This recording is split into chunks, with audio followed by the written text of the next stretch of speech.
ஒரு நாள் காலை நேரம் ஒரு குரு படுக்கையை விட்டு எழுந்திருக்கிறார். உடனே சீடர்களை பார்த்து எல்லாரும் இப்படி வாங்கங்கிறார். எல்லாரும் வர்றாங்க வேகமாக. என்னங்க வேணும் உங்களுக்கு அப்படிங்கிற மாதிரி எல்லாரும் குருவை பார்த்தாங்க பயபக்தியோட. குரு அந்த சீடர்களை பார்த்து, இதை பாருங்கள், இப்போ நான் ஒரு சிக்கலான விவகாரத்தில் மாட்டிக்கிட்டு இருக்கிறேன், அதை நீங்கள் தீர்த்து வச்சா நல்லதுன்னார். சீடர்களுக்கு ஒன்றும் புரியல. என்ன இது இவர் இப்படி சொல்கிறாரு? நமக்குள்ள எல்லா விவகாரங்களையும் தீர்த்து வைக்கிறவர் நம்ம குருநாதர், அவருடைய விவகாரத்தை நாம் தீர்த்து வைக்கிறதா? ஆச்சரியமாக இருக்குதே, குருநாதருக்கே சிக்கலா அப்படின்னு யோசனை பண்ண ஆரம்பித்தாங்க. இருந்தாலும் ரொம்ப பணிவாக கேட்டாங்க, சுவாமி உங்களுக்கே சிக்கலா?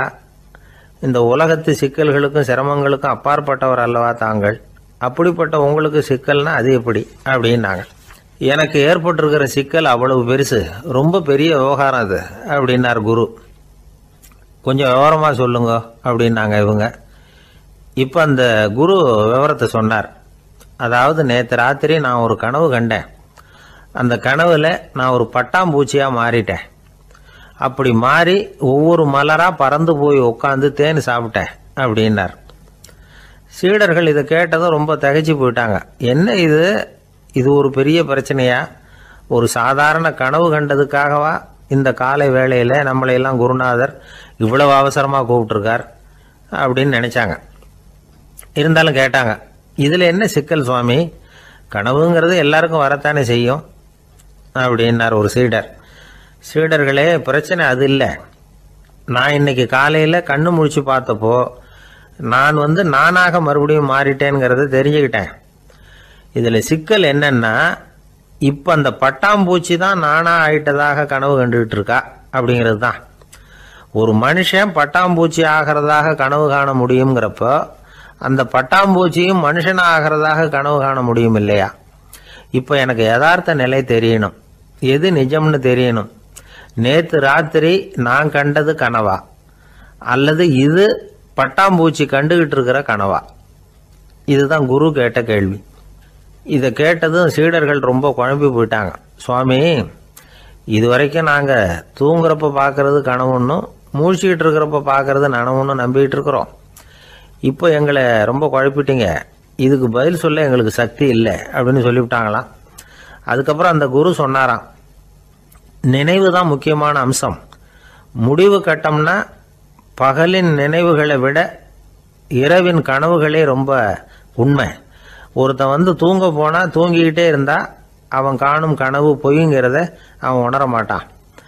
ஒவ்வொரு கனவும் காணும் பொழுது அது ரொம்ப உண்மையாக தான் தெரியுது.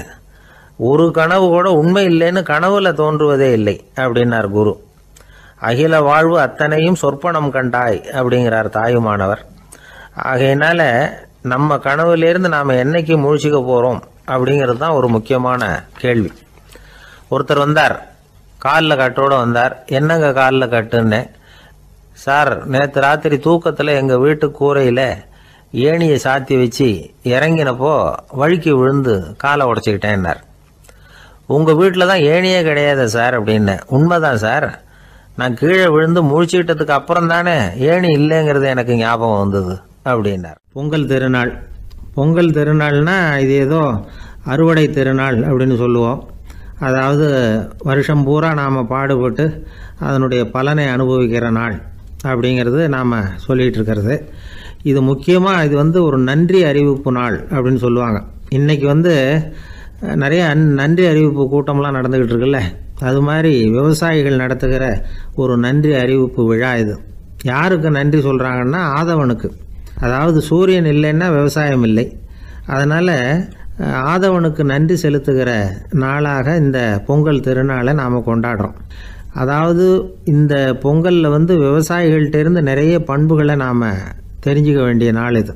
விவசாயிகள் அவங்க விவசாயம் முன்னேறி இருக்கிற அளவுக்கு விவசாயிகளுடைய வாழ்க்கை தரம் முன்னேறலை. அந்த அளவுக்கு அவர்கள் நாட்டுக்காக உழைச்சிக்கிட்டு இருக்கிறாங்க. அந்த காலத்திலே அதை பற்றி ஒரு கதை சொல்கிறது உண்டு. ஒரு வயசான ஆள் நிலத்தில் ஏறு உழுதுகிட்டு இருந்தாராம். கிழிஞ்சு போன ஒரு சின்ன துண்டை தான் இடுப்பில் கட்டியிருந்தாராம். தலையில் ஒரு கந்தலை சுற்றி இருந்தார். உடம்பு பூரா சேரு, ரொம்ப ஏழை. ஏறு ஓட்டிகிட்டு இருக்கிறவர் வேறு எப்படி இருப்பார்? இருந்தாலும் அந்த ஆள் ரொம்ப ஜாலியாக பாட்டு பாடிக்கிட்டே ஏறு உழுதுகிட்டு இருந்தாராம். உடம்புல தான் அவர் ஏழையை தவிர மனசில் ஒரு ஏழையாக தெரியல. அந்த சமயத்தில் அந்த நாட்டு ராஜா அந்த பக்கமாக குதிரை மேலே வந்தாராம். வேட்டைக்கு போயிட்டு பரிவாரங்களோடு திரும்பி வந்துக்கிட்டு இருக்கிறார். ரொம்ப செல்வ செழிப்பில் இருக்கிற ராஜா அவர் இந்த வயசான விவசாயியை பார்த்துருக்கார். இந்த ஆள் ரொம்பவும் ஏழைங்கிறது அவர் பார்த்தாவே பளிச்சுன்னு தெரியுது. கட்டிக்கிறதுக்கு நல்ல துணி இல்லை, உடம்போ இழைச்சி போயிருக்குது, வயிறு முதுகில் போய் ஒட்டிக்கிட்டு இருக்கு, கண்ணு குழி விழுந்து போயிருக்குது. ஆனாலும் முகத்தை பார்த்தா சந்தோஷமாக இருக்கிற மாதிரி இருக்குது. இவ்வளோ உற்சாகமாக பாடிக்கிட்டு இருக்கிறாரே அப்படின்னு ஆச்சரியமாக நினச்சி பார்த்தார் அந்த ராஜா. சரி, அவர்கிட்ட கொஞ்சம் பேச்சு கொடுத்து பார்க்கலாம் அப்படின்னு முடிவு பண்ணார். ஐயா பெரியவரே, இப்படி கொஞ்சம் வர முடியுமான்னாராம். பொழுது போகிறதுக்குள்ளே நான் இந்த வயல் பூரா உழவு ஓட்டி ஆகணும், அதனால் பேசுகிறதுக்கு நேரம் இல்லை அப்படின்னாராம் அந்த பெரியவர். என்ன அவ்வளவு அவசரமாக? மீதி இருந்தால் நாளைக்கு உழுதக்கூடாதா? அது சரி, உனக்கு எத்தனை ஏக்கர் நிலம் இருக்குது அப்படின்னு விசாரிச்சிருக்கார் ராஜா. எனக்குன்னு சொந்தமாக உள்ளங்கை அளவு கூட நிலம் கிடையாது. இது எங்கள் முதலாளியோட நிலம். இதை பூராவும் உழுது முடித்தாதான் அவர் கூலி கொடுப்பார். நான் கூலிக்கு உழுதுகிட்டு இருக்கிறேன். உங்ககிட்ட பேசிக்கிட்டு இருந்தால் அவருக்கு துரோகம் பண்ணது மாதிரி ஆகிடும் அப்படின்னாராம். ராஜா குதிரையை விட்டு கீழே இறங்கினார். வரப்பில் நடந்து அந்த பெரியவர்கிட்டயே போனாராம். சரி, ஒரு நாள் பூரா உழுதா உனக்கு எவ்வளவு கூலின்னு கேட்டிருக்கார். 8 அணா கூலி கிடைக்கும்னாராம் அவர். இது ரொம்ப காலத்துக்கு முன்னாடி நடந்த ஒரு சம்பவங்கிறதுனால அப்போ 8 அணா கூலிங்கிறது ரொம்ப பெருசு. இருந்தாலும் அதுவும் அந்த ராஜாவுக்கு பெரிய கூலியாக தெரியல. இவ்வளவு தானா, இதை வச்சுக்கிட்டு நீ எப்படி காலம் தள்ளுற அப்படின்னாராம். ஒன்றும் கவலை இல்லை அப்படின்னாராம் அவர். ராஜாவுக்கு ரொம்ப ஆச்சரியமாக போச்சு. 8 அணா கூலி வாங்குற இந்த ஆள் கவலை இல்லாமல் இருக்கிறார், ஏராளமான வசதியோடு இருக்கிறன்னா கவலை இல்லாமல் வாழ முடியலையே அப்படின்னு நினச்சி பார்த்துருக்கார். அது சரி, 8 அணாவில் எப்படி குடும்பம் நடத்துகிற அப்படின்னு கேட்டாராம். எனக்கு கிடைக்கிற 8 அணாவில் 2 அணா குடும்பத்துக்கு செலவழிக்கிறேன், 2 அணா பழைய கடனுக்கு கொடுக்குறேன், 2 அணா தர்மம் செய்கிறேன், 2 அணா வட்டிக்கு கொடுக்குறேன், ஒரு குறையும் இல்லைன்னாராம். ராஜாவுக்கு ஒன்றும் புரியல. எனக்கு ஒன்றும் புரியலேன்னு இருக்கார். ஐயா, எனக்கும் என் மனைவிக்கும் 2 அணா செலவாகுது. வயசான அம்மா அப்பா இருக்கிறாங்க, சின்ன வயசில் என்னை காப்பாற்றினவங்க அவங்க. அந்த கடனுக்கு 2 அணா செலவாகுது, அது பழைய கடன். என் தங்கச்சி ஒருத்தி ஆதரவு இல்லாத நிலைமையில் தன்னுடைய மகனோட என் வீட்டில் இருக்கிறா. அவளுக்கும் அவள் மகனுக்கும் 2 அணா செலவு பண்ணுறேன், அது தர்மம். எனக்கு 2 பிள்ளைங்க இருக்கிறாங்க, அவங்களுக்கு 2 அணா செலவு பண்ணுறேன், அது வட்டிக்கு கொடுக்கறது மாதிரி. பிற்காலத்தில் அவங்க எங்களை காப்பாற்றுவாங்க. அந்த வகையில் நான் திருப்தியோடு வாழ்ந்துக்கிட்டு இருக்கிறேன் அப்படின்னாராம். ராஜாவுக்கு அர்த்தம் புரிய ஆரம்பிச்சுதான். அந்த பெரிய நிலத்தை விலை கொடுத்து வாங்கி அந்த பெரியவருக்கே தானமாக கொடுத்துட்டாராம். இப்போ உழுதவருக்கே நிலம் சொந்தமாகிட்டுது. அன்னையிலேருந்து அரசனுக்கும் ஆறுதல் கிடைச்சிதான்.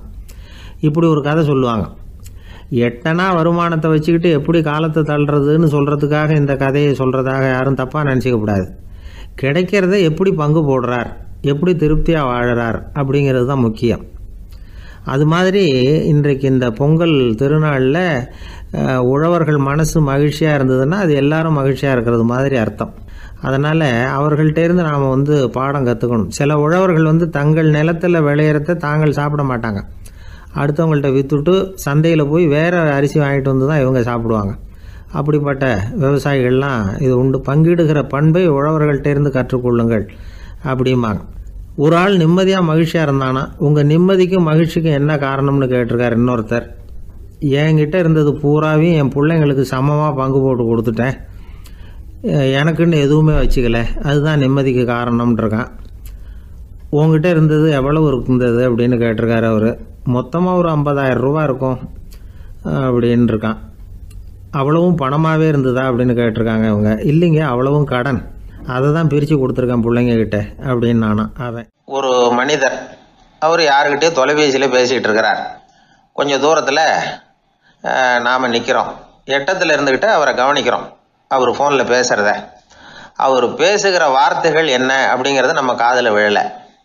ஆனாலும் அவர் பேசிக்கிட்டு இருக்கிறது நல்ல செய்தியா கெட்ட செய்தியா அப்படிங்கிறத நம்மளால் யூகிக்க முடியும். மகிழ்ச்சியான செய்தியை பேசும்போது முகம் மலருது, புன்னகை போக்குது. இதில் ஒன்று நீங்கள் கவனிக்கணும். தொலைபேசியில் நாம் பேசுகிறப்போ நம்மோட பேசுகிறவர் எதிரில் இல்லை. அவர் தொலைபேசி வழியாக நம்ம குரலை மட்டும்தான் கேட்க போகிறார், நம்ம முகத்தை அவர் பார்க்க போகிறதில்ல. அப்படி இருந்தும் அப்போ நம்ம முகம் ஏன் மலரணும் அப்படின்னா இதுதான் உடல் மொழி, பாடி லாங்குவேஜ் அப்படின்னு சொல்கிறாங்க. நம்ம அறியாமலேயே நம்ம உடம்பு செய்திகளை தெரிவிக்குது பாருங்க, அதுதான் உடல் மொழி. ஒரு மனிதர் தொலைபேசியில பேசிக்கிட்டு இருக்கிறத நீங்க தூரத்துல இருந்து கவனிச்சுக்கிட்டே அவர் நண்பரோட பேசுறாரா, மனைவியோட பேசுறாரா, குழந்தையோட பேசுறாரா, இல்ல மேல் அதிகாரி கிட்ட பேசுறாரா, அல்லது அவருக்கு கீழே பணிபுரிகிறவர்கள் கிட்ட பேசுறாரா அப்படிங்கிறத கண்டுபிடிக்கலாம். அதுக்கு காரணம் அவருடைய உடல் மொழி. இந்த உடல் மொழி கூட நம்ம வாழ்க்கையின் முன்னேற்றத்துக்கு பயன்படும். இதை பற்றியெல்லாம் கூட சில நிபுணர்கள் ஆராய்ச்சி பண்ணி பார்த்துருக்குறாங்க. அவங்க சில விவரங்களை சொல்கிறாங்க. குறிப்பாக ஒருத்தர் தன்னுடைய நாற்காலியில் கிட்டத்தட்ட படுத்துக்காத குறையா உட்காந்துருக்கிறாருன்னு வச்சுக்கோங்க. எதிர இருக்கிறவர் பேசுறது அவருக்கு பிடிக்கலன்னு அர்த்தமா. தலையை சொரிஞ்சிக்கிறது, வேற வேற திசைகளில் பார்க்கறது, கொட்டாவி விடுறது, கால்களை மாற்றி போட்டு உட்கார்றது, களைப்பா கை விரல்களை அப்படியே பின்னிக்கிறது, அடிக்கடி கடிகாரத்தை பார்க்கறது, இப்படிலாம் ஒருத்தர் பண்ணிக்கிட்டு இருக்கிறாருன்னா நாம் கூடிய சீக்கிரம் அந்த இடத்த விட்டு எழுந்திரிச்சு வந்துடுறது நல்லது. ஏன்னா இதெல்லாம் அவருடைய சலிப்பு, சோர்வு, ஆர்வமின்மை இதுக்கு அடையாளங்கள். நம்முடைய பேச்சு அவரை சலிப்படைய வச்சுட்டதுன்னு அர்த்தம். அவர் ரொம்பவும் சோர்ந்து போயிட்டாருன்னு பொருள். நம்முடைய பேச்சில் அவருக்கு ஆர்வம் இல்லைன்னு அர்த்தம். அதே நேரத்தில் நாற்காலியின் நுனியில் அமர்ந்து உடலை முன்னுக்கு நகர்த்தி எதிர இருக்கிறவரின் கண்களை பார்த்துக்கிட்டே பேசினாலும் சரி அல்லது பேச்சை கேட்டாலும் சரி, உங்கள் பேரில் மற்றவங்களுக்கு உள்ள பிடிப்பு அதிகரிக்கும். நாம் எப்படிப்பட்டவருங்கிறத நம்ம உடம்பும் நடை உடை பாவனையும் அடுத்தவங்களுக்கு காட்டி கொடுத்துரும்.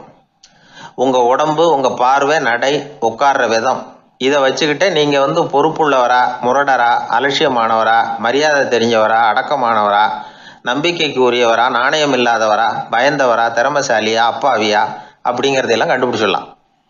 அதனால் இந்த உடல் மொழியை புரிஞ்சுக்கிட்டு நம்மளை கொஞ்சம் சரிப்படுத்திக்கிட்டோம்னா வாழ்க்கையில் சுலபமாக பல காரியங்களை சாதிக்க முடியும். ஒரு மனநல மருத்துவமனை, அங்கே ஒருத்தர் ஒரு நாற்காலியில் உட்காந்துக்கிட்டு கார் ஓட்டுறது மாதிரி அப்படி பாவனை பண்ணிகிட்டு இருந்தார்.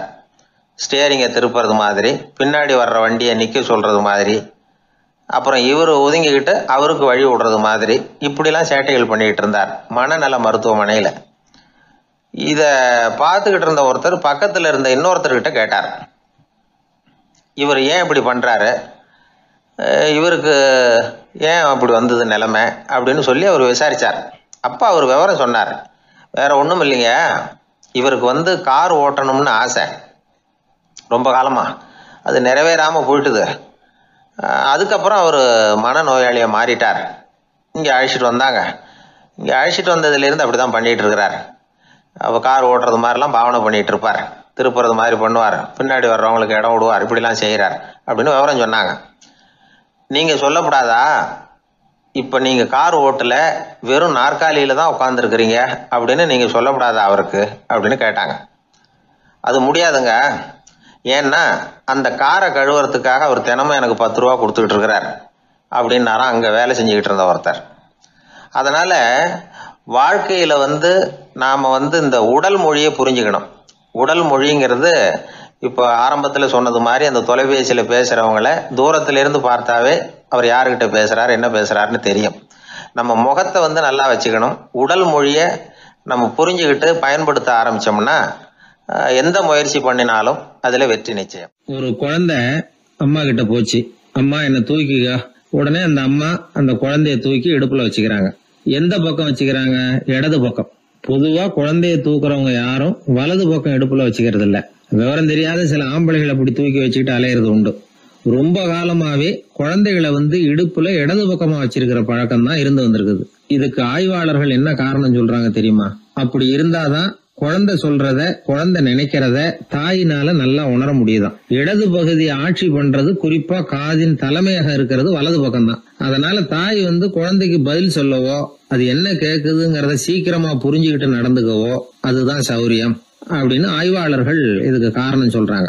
இதனால என்ன ஆகுதான், தாய்க்கும் குழந்தைக்கும் நெருக்கம் அதிகமாகுதான், குழந்தைக்கும் பாதுகாப்பு அதிகமா. அது மட்டும் இல்ல, ஒரு தாய் தன்னுடைய குழந்தைய இடுப்புல சுமக்கிறதுனால அவள் நினைக்கிறத, அவளோட இதய துடிப்ப குழந்தை உணர்தான். 9 மாதத்துக்கும் அதிகமா இருந்த இடம் இல்லையா, அதனால அவளை பத்தி நல்லா அறிந்து கொள்ளுகிற வாய்ப்பும் குழந்தைக்கு கிடைக்குது.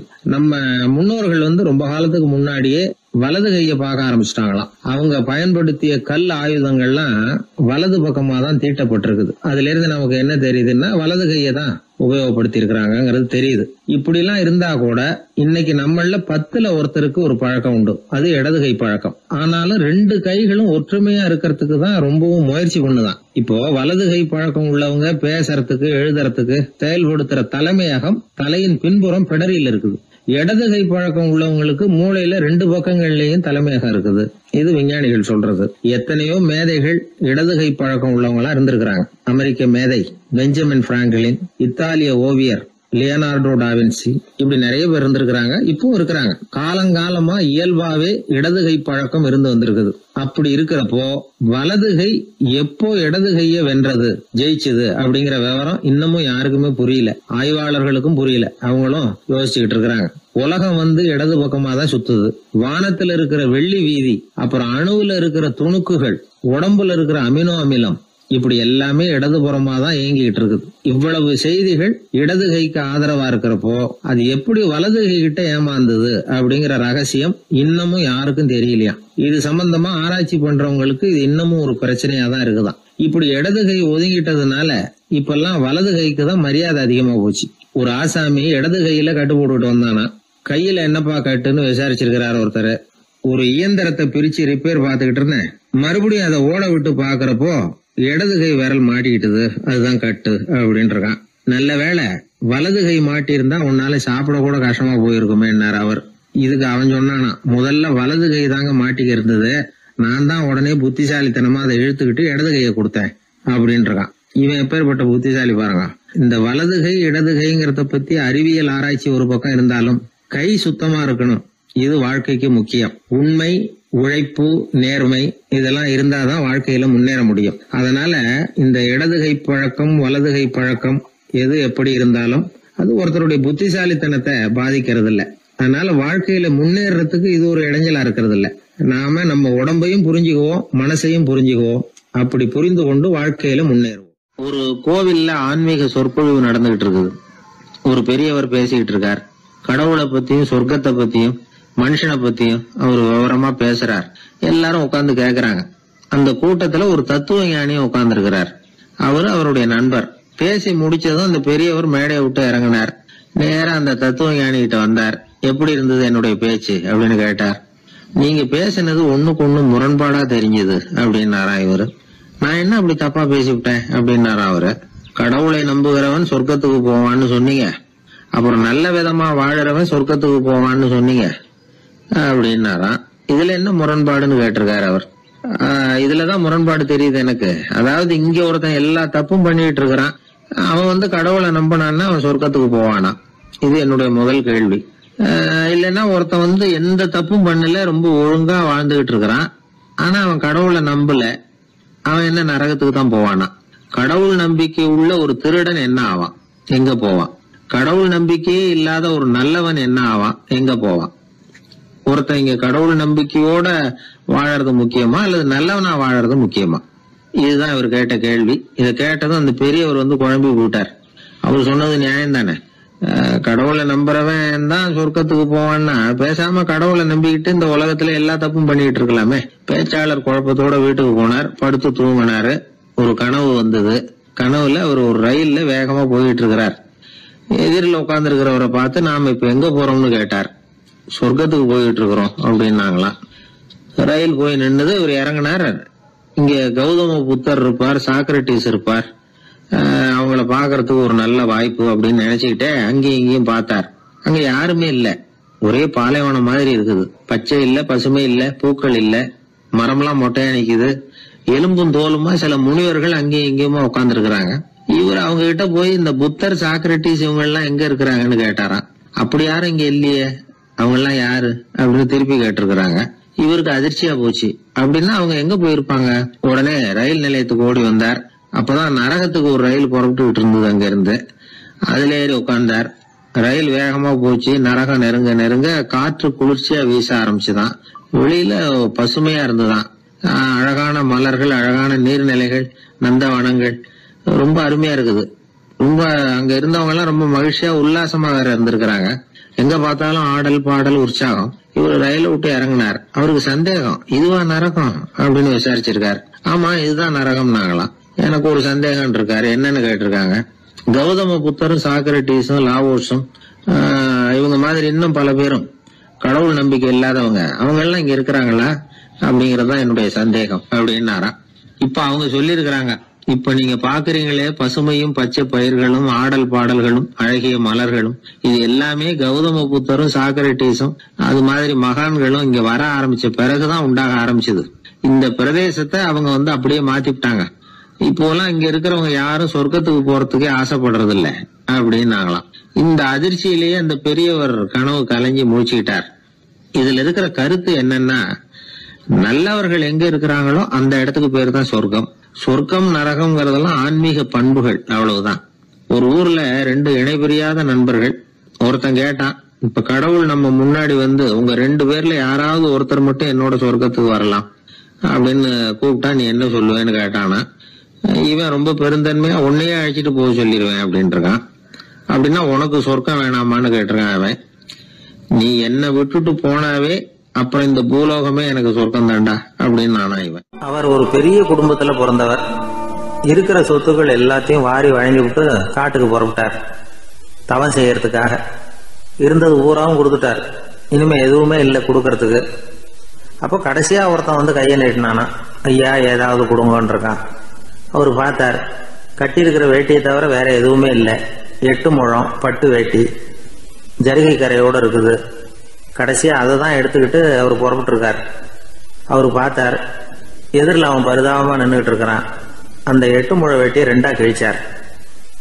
4 முழத்தை அவங்ககிட்ட கொடுத்தாரு. மீதி 4 முழத்தை தன்னுடைய இடுப்புல கட்டிட்டு அவர் காட்டுக்கு போயிட்டார். இவன் என்ன பண்ணான் தெரியுமா? கையில கிடைச்ச 4 முழத்தை எடுத்துக்கிட்டு கடை வீதிக்கு போனான். பழைய பட்டு வேட்டி ஜருகை இதெல்லாம் விலைக்கு வாங்குற வணிகர் ஒருத்தர் இருக்கார். அவர்கிட்ட போனான். இதை விலைக்கு எடுத்துக்கிறீங்களா அப்படின்னு கேட்டிருக்கான். அவர் வாங்கி பார்த்துருக்காரு. ஆஹா, இது ரொம்ப அருமையான வேட்டி, விலை உயர்ந்த ஜருகை, இது ஏது உனக்கு அப்படின்னு கேட்டாரான். அவன் நடந்தது சொல்லியிருக்கான். அப்படின்னா ஒன்று செய்ய, இந்த வேட்டியோட இன்னொரு பாதியையும் மெதுவாக வாங்கிட்டு வந்துரு, உனக்கு நிறைய பணம் தர்றேன் அப்படின்னாரான் அந்த வணிகர். இவன் கொஞ்சம் யோசனை பண்ணி பார்த்தான். கொஞ்சம் இருங்க, வந்துடுறேன் அப்படின்னு சொல்லிவிட்டு நேராக காட்டுக்கு போனான். அவர் எங்க இருக்காருன்னு தேடி கண்டுபிடிச்சான். அவர் ஒரு இடத்துல தவக்கோலத்தில் இருக்கிறார். கட்டியிருந்த இடவேட்டியும் அவர் அறியாமல் நழுவி கீழே விழுந்து கிடக்குது. இவனுக்கு ரொம்ப வசதியா போச்சு. அவரை கேட்க வேண்டிய அவசியமே இல்லை.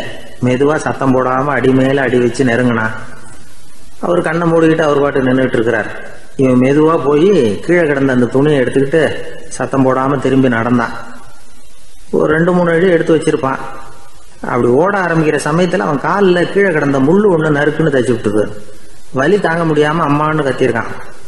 இந்த சத்தத்தினால கண்ணை மூடி நின்றுகிட்டு இருந்த அவரோட தவம் கலைஞ்சது. மெல்ல கண்ணை திறந்து பார்க்கிறார்.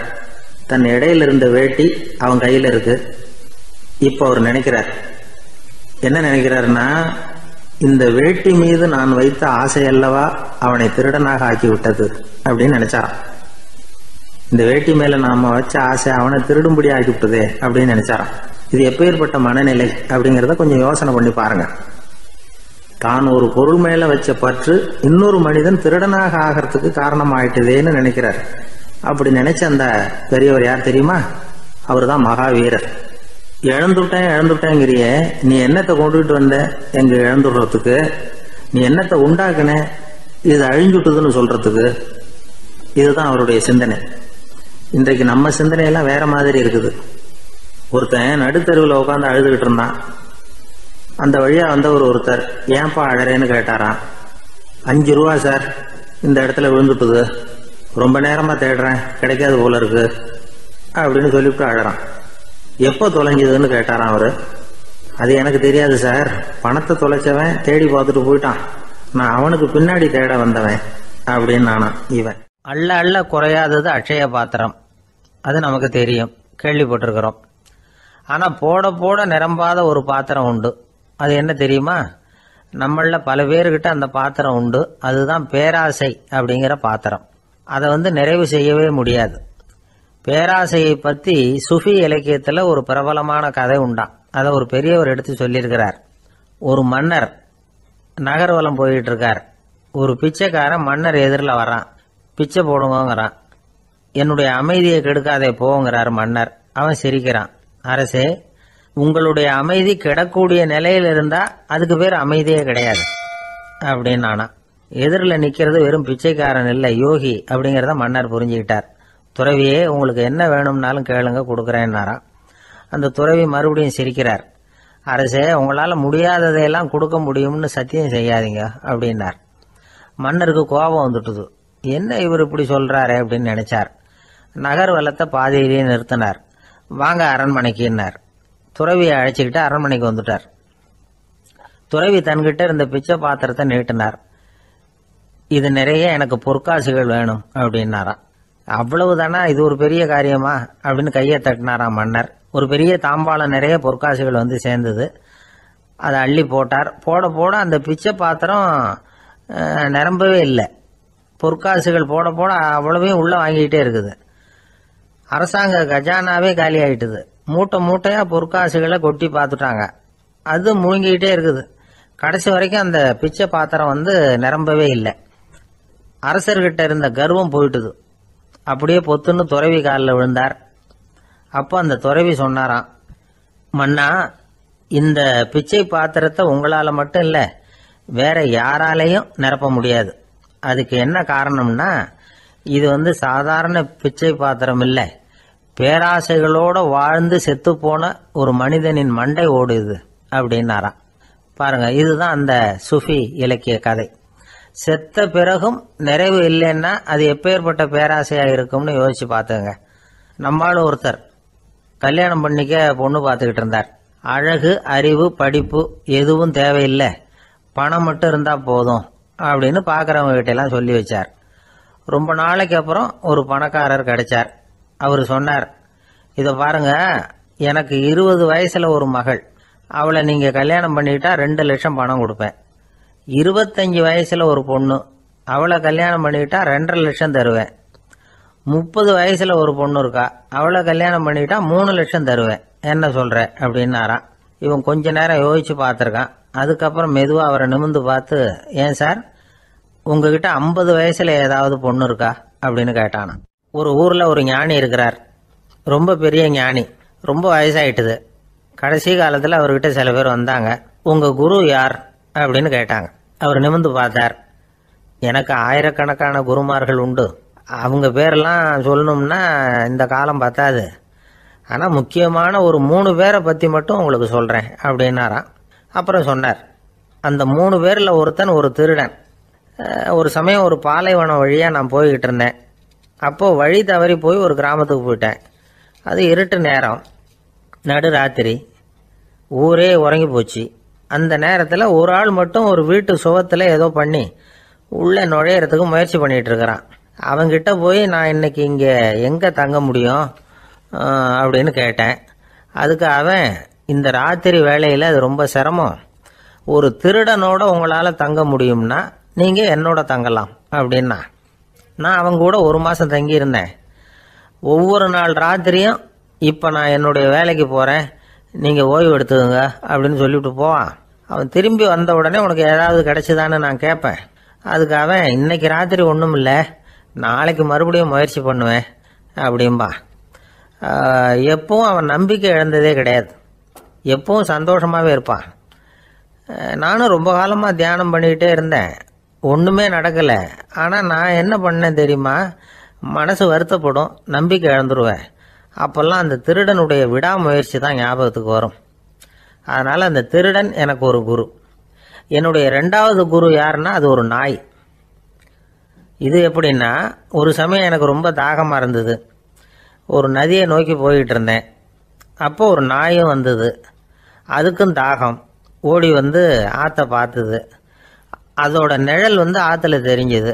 அதை பார்த்ததும் பயந்துட்டுது. அதாவது அது தன்னுடைய சொந்த உருவத்தையே கண்டு பயந்தது. அதை பார்த்து குறைக்குது, திரும்பி ஓடிச்சு. ஆனால் அதுக்கு தாகம் அதிகமாக இருந்ததுனால அது மறுபடியும் திரும்பி வந்தது. பார்த்தா மறுபடியும் தண்ணியில் நாயோட உருவம் தெரியுது. இப்படி சில தடவை பண்ணிச்சு. இருந்தாலும் கடைசியில் தண்ணியில் குதிச்சுட்டுது துணிஞ்சி. இப்படி குதிச்ச உடனே அதோட உருவமும் மறைஞ்சுட்டுது. இதை பார்த்தேன். நான் என்ன புரிஞ்சுக்கிட்டேன்னா, எவ்வளவுதான் பயம் இருந்தா கூட ஒருத்தன் தைரியமா காரியத்தில் இறங்கணும் அப்படிங்கிறத புரிஞ்சுக்கிட்டேன். இந்த போதனை அந்த நாய்கிட்ட இருந்து எனக்கு கிடைச்சிது.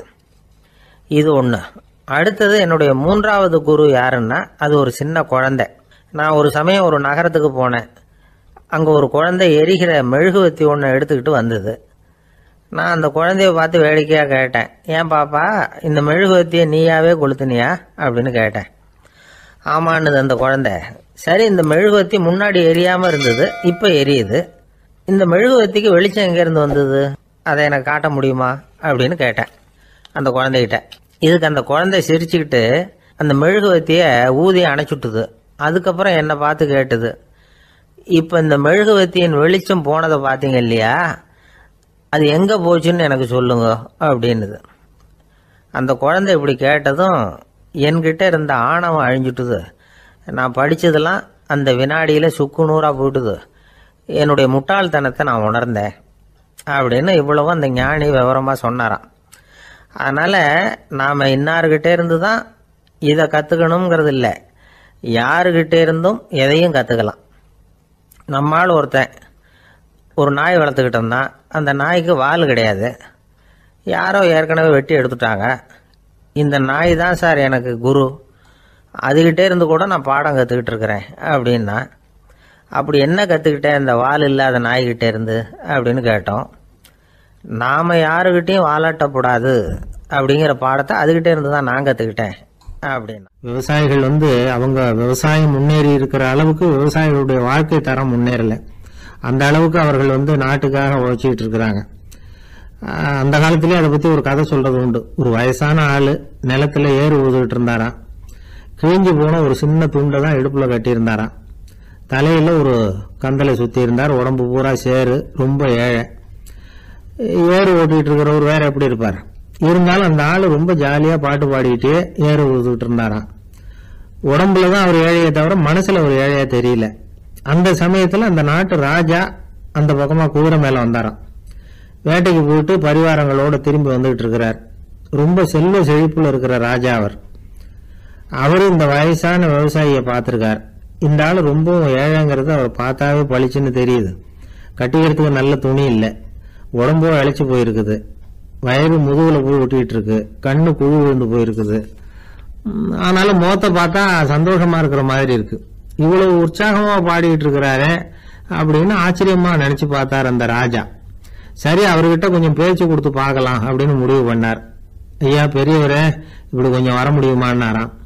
பொழுது போறதுக்குள்ள நான் இந்த வயல் பூரா உழவு ஓட்டி ஆகணும், அதனால பேசுறதுக்கு நேரம் இல்லை அப்படின்னாராம் அந்த பெரியவர். என்ன அவ்வளவு அவசரமா? மீதி இருந்தா நாளைக்கு ஊதுவப்படாதா? அது சரி, உனக்கு எத்தனை ஏக்கர் நிலம் இருக்கு அப்படின்னு விசாரிச்சிருக்கார் ராஜா. எனக்குன்னு சொந்தமா உள்ளங்கை அளவு கூட நிலம் கிடையாது. இது எங்க முதலாளியோட நிலம்.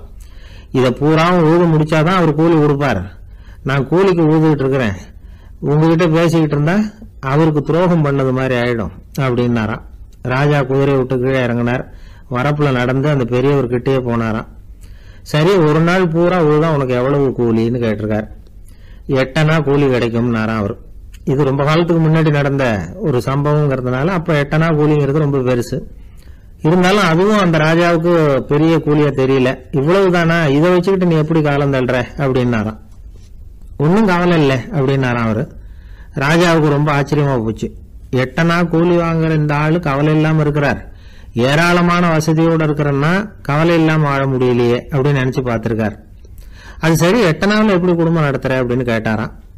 எனக்கு கிடைக்கிற 8 அணாவில் 2 அணா குடும்பத்துக்கு செலவழிக்கிறேன், 2 அணா பழைய கடனுக்கு கொடுக்குறேன், 2 அணா தர்மம் செய்யறேன், 2 அணா வட்டிக்கு கொடுக்குறேன், ஒரு குறையும் இல்லைன்னாராம். ராஜாவுக்கு ஒன்றும் புரியல. எனக்கு ஒன்றும் புரியலையேன்னு இருக்காரு. ஐயா, எனக்கும் என் மனைவிக்கும் 2 அணா செலவாகுது. வயசான அம்மா அப்பா இருக்கிறாங்க, சின்ன வயசுல என்னை காப்பாத்தினவங்க அவங்க. அந்த கடனுக்கு 2 அணா செலவாகுது, அது பழைய கடன். என் தங்கச்சி ஒருத்தி ஆதரவு இல்லாத நிலைமையில தன்னுடைய மகனோட என் வீட்டுல இருக்கிறா. அவளுக்கும் அவள் மகனுக்கும் 2 அணா செலவு பண்றேன், அது தர்மம். எனக்கு 2 பிள்ளைங்க இருக்கிறாங்க, அவங்களுக்கு 2 அணா செலவு பண்றேன், அது வட்டிக்கு கொடுக்கறது மாதிரி. பிற்காலத்துல அவங்க எங்களை காப்பாத்துவாங்க. அந்த வகையில நான் திருப்தியோட வாழ்ந்துகிட்டு இருக்கிறேன் அப்படின்னாராம். ராஜாவுக்கு அர்த்தம் புரிய ஆரம்பிச்சுதான். அந்த பெரிய நிலத்தை விலை கொடுத்து வாங்கி அந்த பெரியவருக்கே தானமாக கொடுத்துட்டாராம். இப்போ ஊழவருக்கே நிலம் சொந்தமாயிட்டுது. அன்னையிலிருந்து அரசனுக்கும் ஆறுதல் கிடைச்சுதான். இப்படி ஒரு கதை சொல்லுவாங்க. எட்டனா வருமானத்தை வச்சுக்கிட்டு எப்படி காலத்தை தள்ளுறதுன்னு சொல்றதுக்காக இந்த கதையை சொல்றதாக யாரும் தப்பா நினைச்சுக்க கூடாது. கிடைக்கிறத எப்படி பங்கு போடுறார், எப்படி திருப்தியா வாழறார் அப்படிங்கிறது தான் முக்கியம். அது மாதிரி இன்றைக்கு இந்த பொங்கல் திருநாள்ல உழவர்கள் மனசு மகிழ்ச்சியா இருந்ததுன்னா அது எல்லாரும் மகிழ்ச்சியா இருக்கிறது மாதிரி அர்த்தம். அதனால அவர்கள்ட்ட இருந்து நாம பாடம் கத்துக்கணும். சில உழவர்கள் தங்கள் நிலத்துல விளையறத தாங்கள் சாப்பிட மாட்டாங்க. அடுத்தவங்கள்ட்ட வித்துட்டு சந்தையில போய் வேற அரிசி வாங்கிட்டு வந்துதான் இவங்க சாப்பிடுவாங்க. அப்படிப்பட்ட விவசாயிகள்லாம் இது உண்டு. பங்கிடுகிற பண்பை உழவர்கள்ட்ட இருந்து கற்றுக்கொள்ளுங்கள் அப்படிம்பாங்க. ஒரு ஆள் நிம்மதியா மகிழ்ச்சியா இருந்தானா, உங்க நிம்மதிக்கும் மகிழ்ச்சிக்கும் என்ன காரணம்னு கேட்டிருக்காரு இன்னொருத்தர். என்கிட்ட இருந்தது பூராவையும் என் பிள்ளைங்களுக்கு சமமா பங்கு போட்டு கொடுத்துட்டேன், எனக்குன்னு எதுவுமே வச்சுக்கல, அதுதான் நிம்மதிக்கு காரணம்னு இருக்கான். உங்ககிட்ட இருந்தது எவ்வளவு இருந்தது அப்படின்னு கேட்டிருக்காரு அவரு. மொத்தமா ஒரு 50,000 ரூபாய் இருக்கும் அப்படின்னு இருக்கான். அவ்வளவும் பணமாவே இருந்ததா அப்படின்னு கேட்டிருக்காங்க அவங்க. இல்லைங்க, அவ்வளவும் கடன், அதைதான் பிரிச்சு கொடுத்துருக்கேன் பிள்ளைங்க கிட்ட அப்படின்னு நானும். அவன் மனித நேயம்ங்கிறத பத்தி சொல்லுவாங்க. மனித நேயம் ஏன்னா ஒரு கணவன் கணவனா இருக்கணும், மனைவி மனைவியா இருக்கணும். ஒரு மனுஷன் இன்னைக்கு மனிதன் மனிதனாக இல்லை, மனித நேயம் குறைஞ்சி போச்சு. இது குடும்ப உறவுகள்லாம் ரொம்ப மாறி போச்சுன்னு சொல்ல. இப்போ நாகரிகத்தில் அப்படி தான் இருக்குது. ஒரு இதில் ஒருத்தன் என்ன பண்ணியிருக்கிறான், ஒரு சின்ன பையனை கொண்டு வந்தானா. ஒரு சின்ன பையன் பக்கத்தில் இருக்கான்.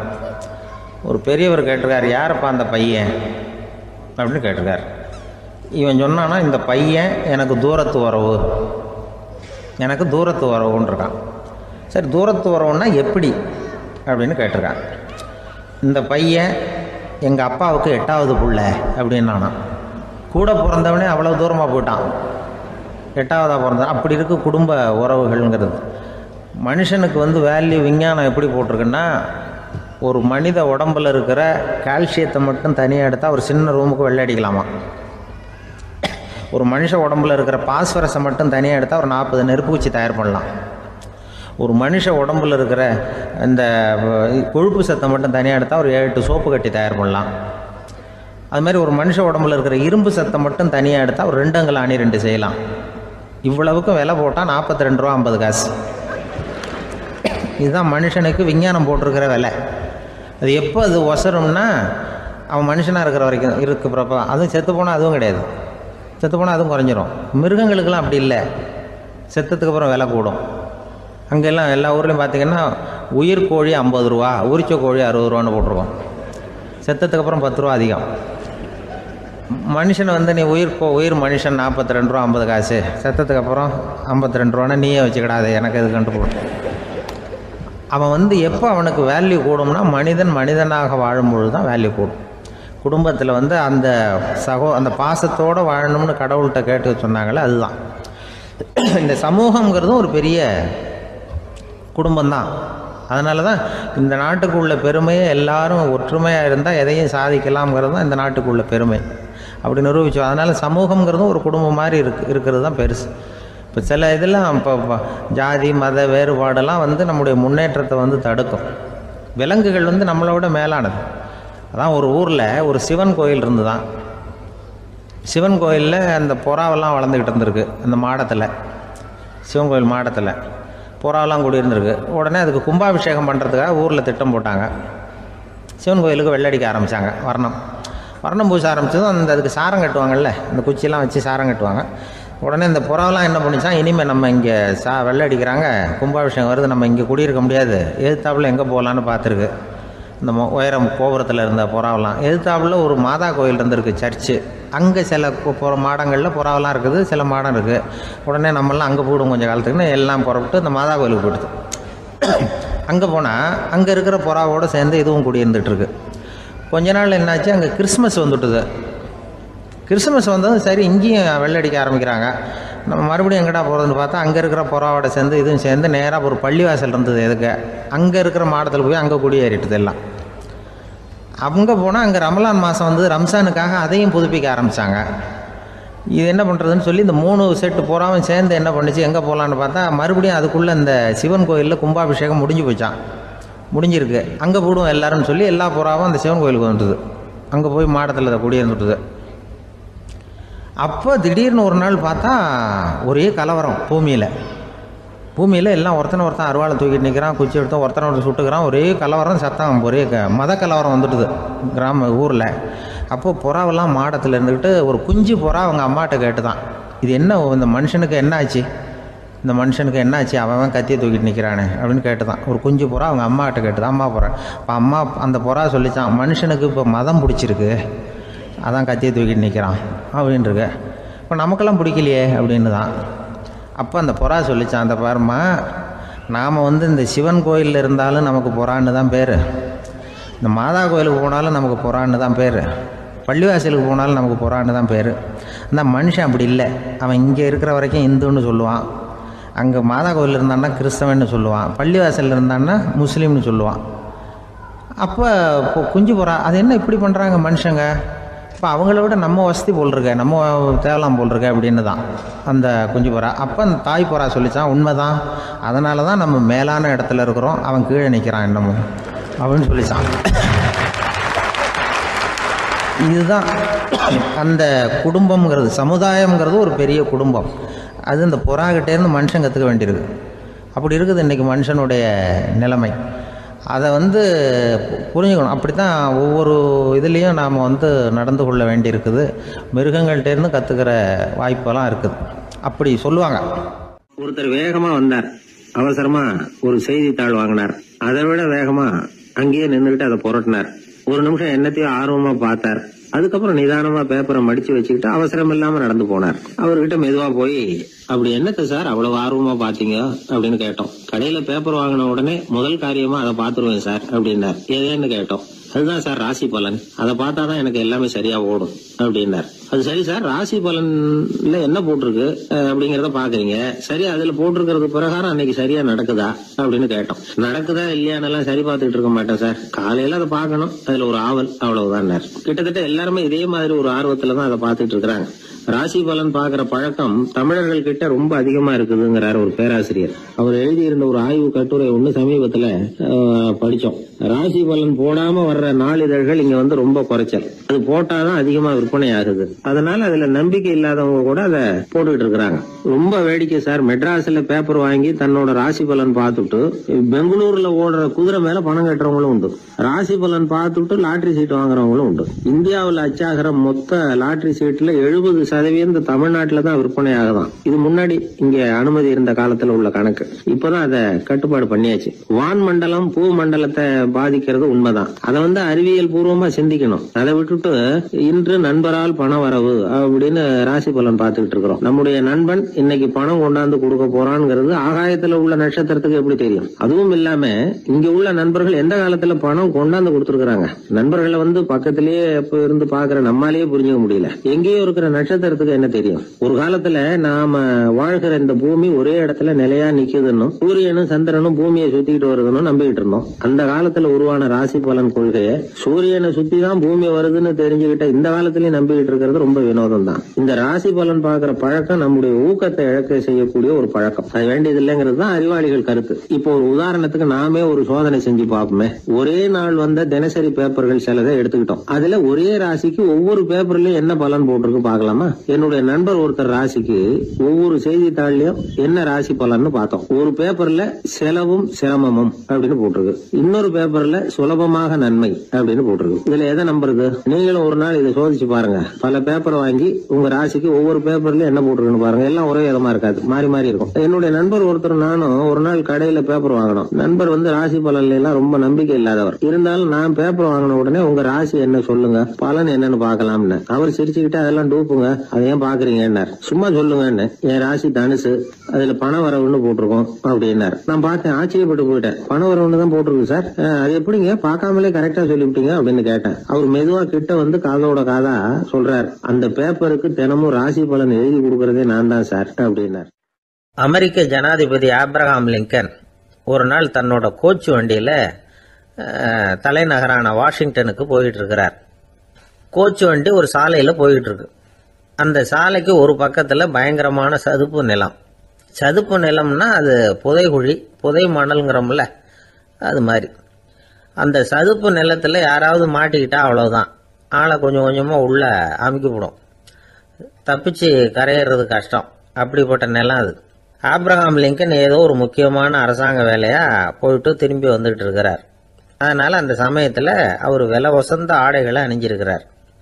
அப்படி அவர் அந்த கோச்சு வண்டியில் வந்துகிட்டு இருக்கிறாரு. அந்த சமயத்தில் ஒரு காட்சி அவர் கண்ணில் பட்டுட்டுது. என்ன தெரியுமா?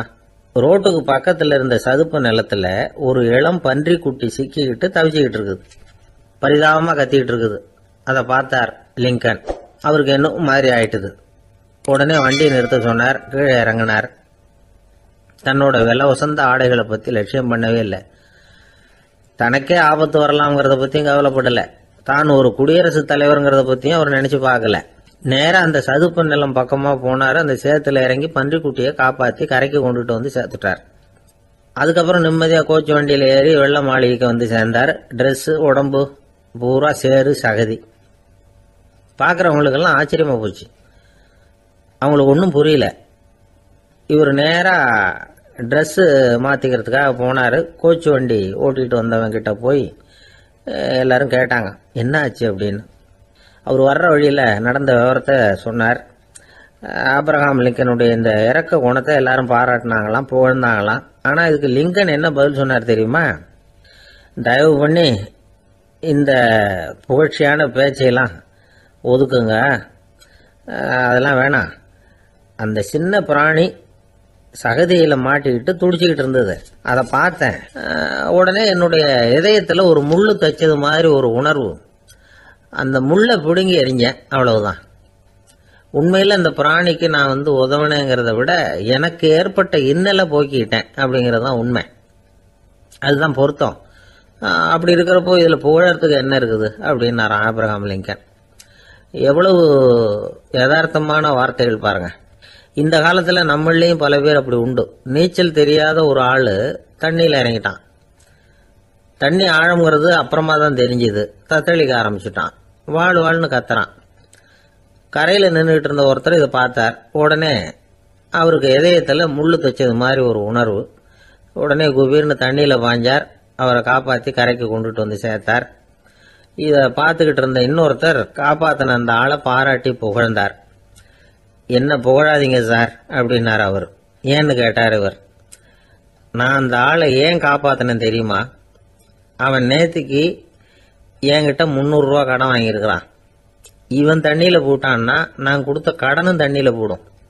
அதனால தான் விழுந்து காப்பாற்றினேன் அப்படின்னா அந்த ஆள். ஒரு ஊரில் ஒருத்தர் இருந்தான். ஒரு நாள் காலையில் எழுந்திரிச்சான். ஒரு 10 ரூபாய் எடுத்து சட்டை பையில் வச்சுக்கிட்டான். கடை தெருவுக்கு புறப்பட்டான். காய்கறி வாங்குறதுக்காக அவன் போகிறான். காய்கறி சந்தைக்கு போய் சேர்ந்தான். கத்திரிக்காய் 4 கிலோ கொடுங்கன்னா கொடுத்தாங்க. காசு கொடுக்கறதுக்காக சட்டை பையில் கையை விட்டான். பணத்தை காணும். 10 ரூபாயை சட்டை பையில் வச்சுக்கிட்டு தான் வந்தான். அது இப்போ அங்கே இல்லை. வழியில் எங்கேயும் அது விழுந்துட்டு போட்டிருக்கு.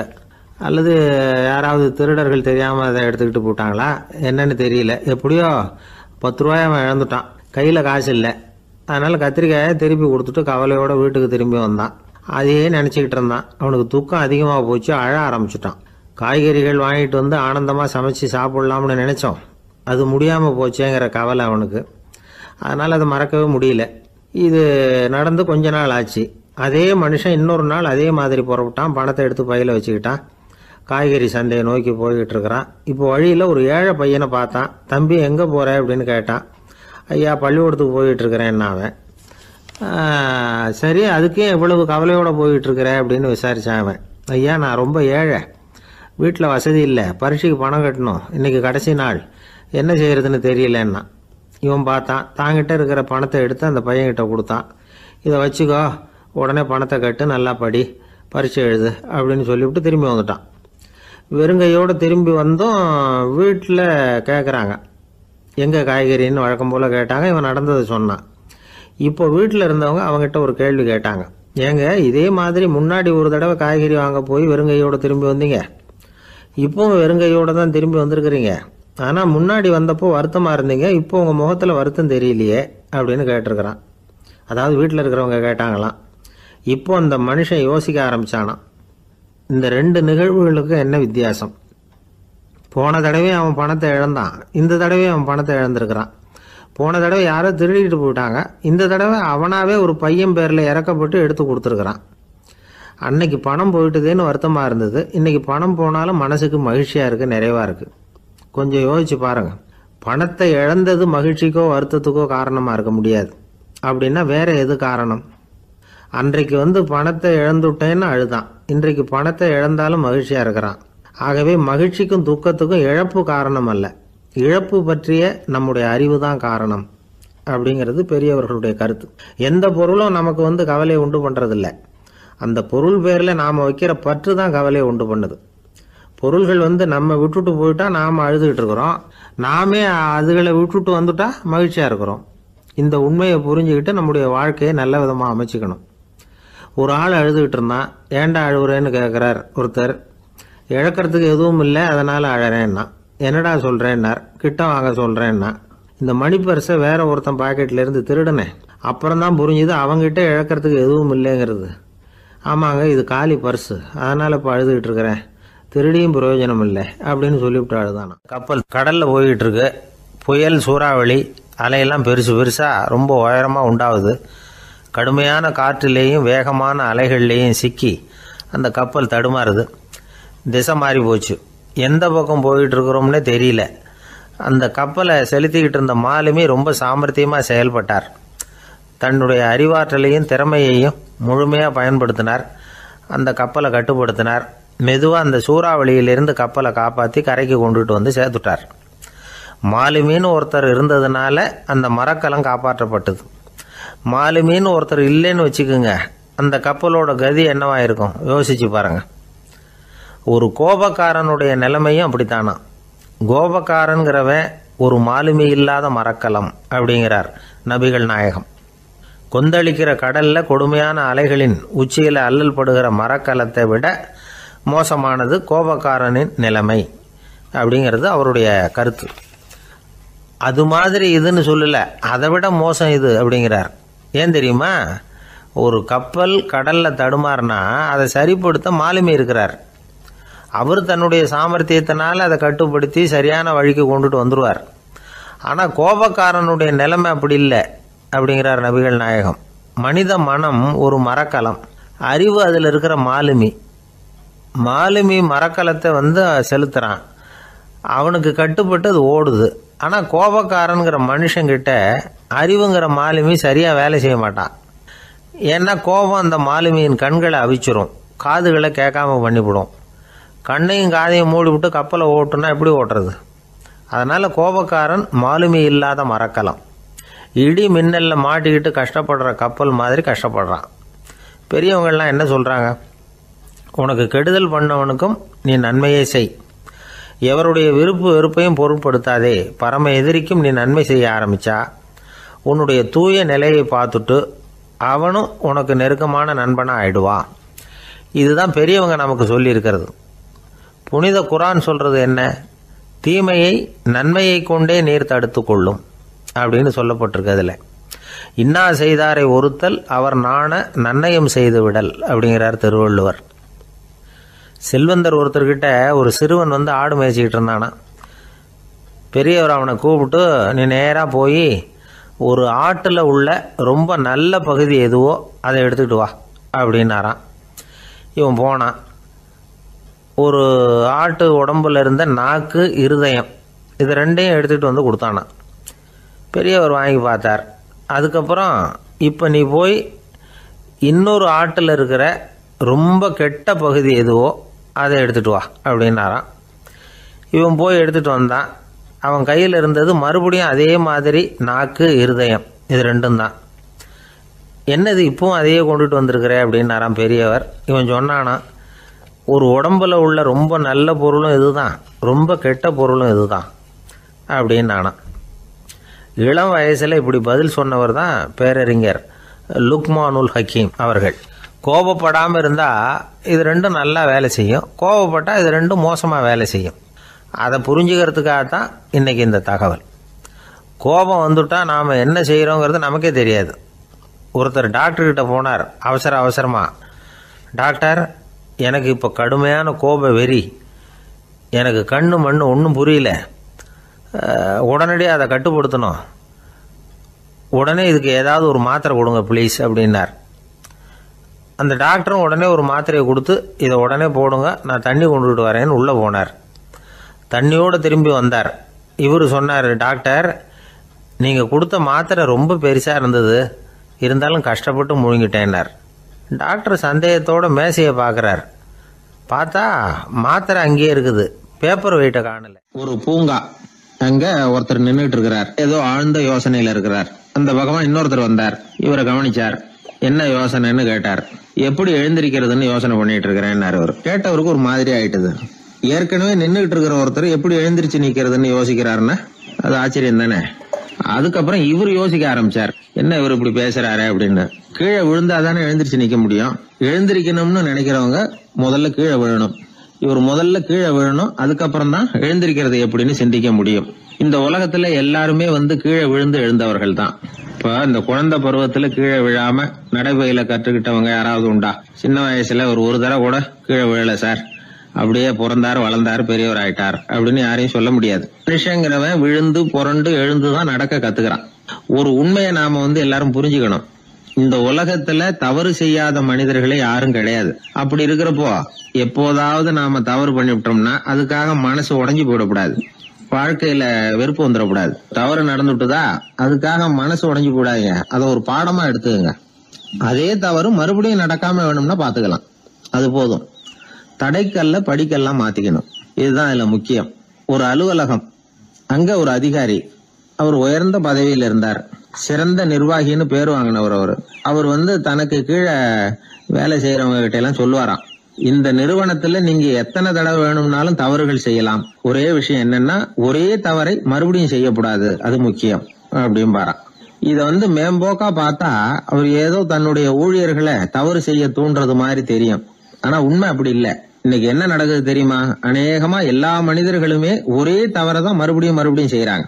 விளையாட்டு வீரர்கள் ஒரே மாதிரியான தவறுகளை திரும்ப திரும்ப செய்யறது உண்டு. கணக்கு எழுதுறவங்களை பாருங்க, ஒரே தப்ப மறுபடியும் செய்வாங்க. அலுவலகம் வருகிறவர்களை கவனிங்க, ஒரு நாள் தாமதமா வந்தா பரவாயில்ல, தினமும் தாமதமா வருவாங்க. இது மாதிரி செய்த தவறையே திரும்ப செய்யறதுக்கு என்ன காரணம்? ஞாபக மறதி, கவனக்குறைவு, தன்னுடைய திறமை பேர்ல அளவுக்கு மீறிய நம்பிக்கை, இப்படி இதுல ஏதாவது ஒரு காரணமா இருக்கலாம் அப்படிங்கிறாங்க இது பற்றி ஆய்வு செய்கிற வல்லுநர்கள். ஒரு தடவை செஞ்ச தவிர மறுபடியும் செய்யறது இல்லைன்னு முடிவு செஞ்சுக்கிட்டு அதை செயல்படுத்த கத்துக்கணும், அது போதும், வாழ்க்கை வெற்றிகரமா அமையும் அப்படிங்கிறாங்க அந்த அனுபவசாலிகள். அதனால வெற்றிகரமா வாழ்க்கையில நடைபோட விரும்பும் இளைஞர்கள் தவிர்க்க வேண்டியது என்னன்னா, முதல்ல சோம்பலை தவிருங்கள், சுறுசுறுப்பாக இயங்குங்கள் அப்படிங்கறது அவங்க அறிவுரை. 2வது ஞாபக மறதி, எந்த செயல்லையும் ஈடுபாடு வேணும், அக்கறை வேணும். 3வது கவனக்குறைவு, எதையும் அலட்சியப்படுத்தக்கூடாது. 4வது என்னால முடியாதது எதுவுமே கிடையாது அப்படிங்கிற அளவுக்கு மீறிய நம்பிக்கை, அது ஆபத்துல கொண்டு போய் விட்டுரும். முதல் தவறு உங்களுக்கு ஒரு பாடமா அமையணும். ஒரு மனிதர் அவர் தன்னுடைய 2 காதுலயும் கட்டு போட்டுக்கிட்டு வந்தார். அவருடைய நண்பர் அதை கவனிச்சுட்டாரு. என்ன சார் ஆச்சு, 2 காதுலயும் கட்டு போட்டுருக்கீங்களே அப்படின்னு விசாரிச்சார். ஒண்ணுமில்ல சார், வீட்டுல ரொம்ப ஆர்வமா டிவியில கிரிக்கெட் மேட்ச் பாத்துக்கிட்டு இருந்தேன். இப்போ என்னுடைய மனைவி துணிகளுக்கு அயன் பண்ணிட்டு இருந்தாங்க. அயன் பாக்ஸ் அப்படியே வச்சுட்டு அடுப்பங்கரைக்கு போயிட்டாங்க. அந்த சமயம் பார்த்து டெலிபோன் பண்ணி அடிச்சது. அவசரமா ஓடி போய் அதை எடுத்து காதுல வச்சேன். அப்பதான் தெரியும் அது அயன் பாக்ஸ்ங்கிற விஷயம். சூடா இருந்ததா, சுட்டு விட்டது அப்படின்னாரு. ஒரு காது சரி சார், 2 காது ஏன் அப்படி ஆச்சு அப்படின்னு கேட்டார். அதே ஆளு மறுபடியும் போன் பண்ணா சார் அப்படின்னாரு. இவர் எவ்வளவு தூரம் யோசிச்சிருப்பாரு பாருங்க. தவறு மறுபடியும் நடக்கக்கூடாது, முதல் தவறு உங்களுக்கு ஒரு பாடமாக அமையட்டும் அப்படிங்கறது தான் இதுல இருந்து நாம தெரிந்து கொள்ள வேண்டிய கருத்து. அதனால தவறுகள் அதெல்லாம் தடைக்கெல்லாம் நினைக்க வேண்டாம், படிக்கெல்லாம் நினைப்போம். அப்படி நினைச்சோம்னா வாழ்க்கையில வெற்றி நிச்சயம். ஒரு ஊர்ல ஒரு கோயில் இருந்தது, ரொம்ப பழைய கோயில். உள்ள போறதுக்கே பயமா இருக்கும், எந்த நேரத்துல இடிஞ்சு விழுந்துருமோ அப்படிங்கிற பயம். அப்படி இருந்ததுனால யாரும் துணிஞ்சு சாமி கும்பிடுறதுக்கு அங்க போறதில்ல. கோயிலுக்கு வர்ற கூட்டம் கொஞ்சம் கொஞ்சமா குறைய ஆரம்பிச்சுட்டுது. கோயில் நிர்வாகிகள் எல்லாரும் கூடி உட்காந்து பேசினாங்க, என்ன பண்ணலாம்னு யோசனை பண்ணாங்க. எந்த இடம் மோசமா இருக்கோ அந்த இடத்த பழுது பார்த்தாங்க. அங்க எங்க வர்ணத்தை பூசி கொஞ்சம் அழகுபடுத்தி பார்த்தாங்க. ஏதோ இந்த ஊர்ல கோயில்னு ஒன்று இருக்கு, அது மக்களுக்கு தெரியணும் அப்படிங்கிறதுக்காகத்தான் இப்படிலாம் பண்ணாங்க. இருந்தாலும் கோவில் இருக்கிற நிலைமை மக்களுக்கு தெரியும், அதனால் அங்கே வர்றது குறைச்சிக்கிட்டாங்க அவங்க. ஒரு கட்டத்தில் யாருமே வர்றதில்லை, நிலைமை அந்த அளவுக்கு ஆயிட்டுது. மறுபடியும் கோவில் நிர்வாகிகள் கூட்டம் நடந்தது. இந்த கூட்டம் கூட கோயிலுக்கு உள்ளே நடக்கலை, இடிஞ்சு விழுந்துருமோங்கிற பயம். அதனால் வெளியில தான் உட்காந்து கூட்டத்தை நடத்தினாங்க. ஏன்னா உள்ளே போகிறதுக்கு அவங்களுக்கும் துணிச்சல் கிடையாது, எந்த நேரமும் விழுந்துரும் போல இருந்தது அது. அது வழியாக போகிறவங்க கூட வேகமாக அந்த இடத்த கடந்து போக ஆரம்பிச்சிட்டாங்க. கோவில் நிர்வாகிகள் வெளியில் உட்காந்து கூட்டம் போட்டாங்க இல்லையா, அந்த கூட்டத்தில் 4 தீர்மானங்களை நிறைவேற்றினாங்க. அது என்ன 4 தீர்மானம்னா, முதல் தீர்மானம், இந்த கோவிலை இடிப்பது அப்படிங்கிற முடிவை இந்த கமிட்டி மிகவும் வருத்தத்துடன் ஏற்றுக்கொள்ளுகிறது அப்படின்னு நிறைவேற்றினாங்க. இதுக்கு பதிலாக இன்னொரு கோவிலை உடனடியாக கட்டி முடிச்சுடணுங்கிறது 2வது தீர்மானம்.